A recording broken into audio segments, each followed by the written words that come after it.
And welcome back. Well, we put a lot of time and energy into work, and sometimes people get hurt on the job, or the job can even create long-term injuries. Yeah, joining us now are Alex Eichhorn and Caitlin Miller. They're from Access Legal, where they help employees who've been worn down by work. So, does that sound like you? If so, maybe they can help. Good to have you guys here. Well, thank you so much for having us. It's always an honor to be on here. Yeah. Morning, guys. So this is something that happens often, that you hear from people whose bodies have just been worn down from years and years of the kind of work that they do. Yeah, I would say, one of the main things that brings clients in is they'll say, okay, I have a shoulder injury. And then when we start talking to them, they say, well, I really haven't started treatment on the shoulder injury yet because I had a spinal fusion.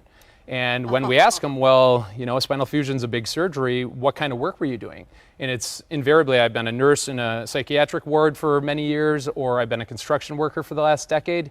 And then the conversation lends a hand towards, well, do you think your back was made worse by your work activity over the last decade doing heavy lifting? And I did concrete work for a few years. I know even that I feel like wore down some of my body, but a decade doing it clearly does. So from there, it's pretty much if they believe that, yeah, my body was made worse by that work activity that lent a hand to the surgery. The next step is just to talk to their doctor and ask their doctor, do you believe that there was any contribution to the necessity for surgery from the work activity? And invariably, we have a great deal of luck, getting the doctors to agree that, yeah, this individual was worn down over a period of years. It makes sense, I feel like. You think about repetitive work that people do, especially. And, sometimes you hear about people wonder, well, can I still make a claim if I felt like I had to retire early because of an injury or chronic pain? Absolutely, 100%. And that's a lot of times what we end up seeing as well is, somebody is dealing with this chronic pain for years and, it gets to that point. So same thing exactly. We recommend talking to their doctor, get their opinion. Do we think that this is related to that, that overuse over time? So even if someone's already retired, can they still potentially make a claim?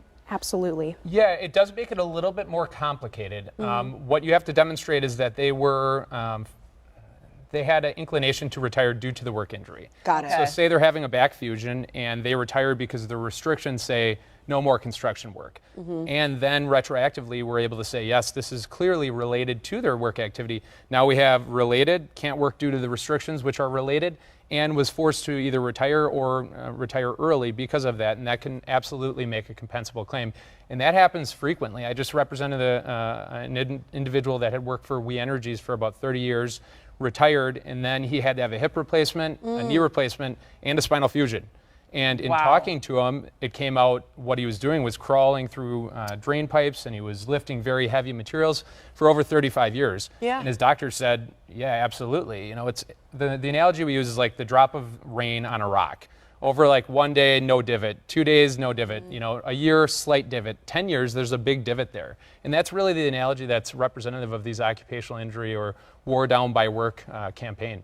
Well, I like what you're saying because a lot of workers think, well, I loved my work. It's not like it was something I didn't enjoy doing. So maybe there's a little bit of guilt on contacting you. What makes you guys different from other law firms? Well, I think number one is, exactly what we say, we're centered around you. Our top priority is when people are calling us, we want to make sure that we're ensuring that everybody is pointed in the right direction, regardless of, if the claim is conceded, are they denied?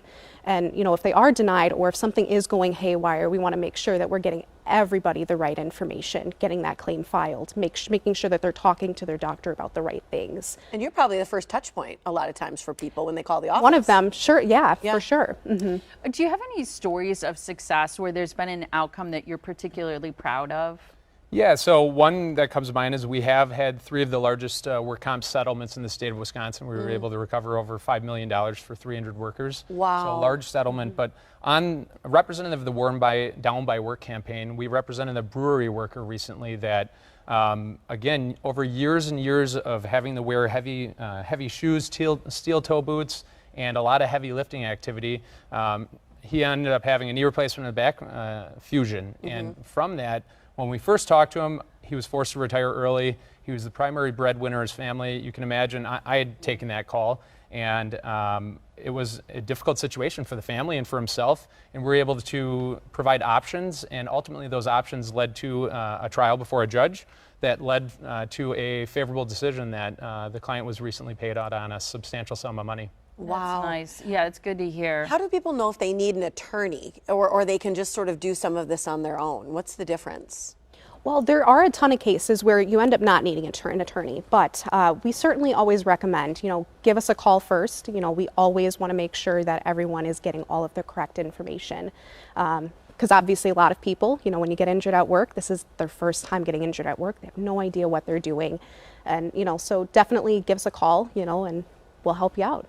Really quick, what are the biggest mistakes people make before calling your office? Trying to not report the injury, or being worried that if reporting the injury, they're going to get fired. Backlash. If you don't report the injury, and then in the future it turns out to be way worse where you can't work, that is a real problem. So reporting the injury and then giving us a call. It's entirely free to speak with us. You're going to speak with myself, another attorney at the office, and we're going to give you the information to get the claim filed. And more often than not, you don't even need to retain us, but you're going to have some semblance of hope after speaking with us. And some guidance. I think Yeah. that's so important. Just to know what to do or not to do is so helpful. Yes. Thank you both so Yeah. much for Thank being you here. both. Really appreciate it. All right, if you're worn down by work, you can contact Access Legal. They offer free consultations for any Wisconsin worker injured on the job, no strings attached.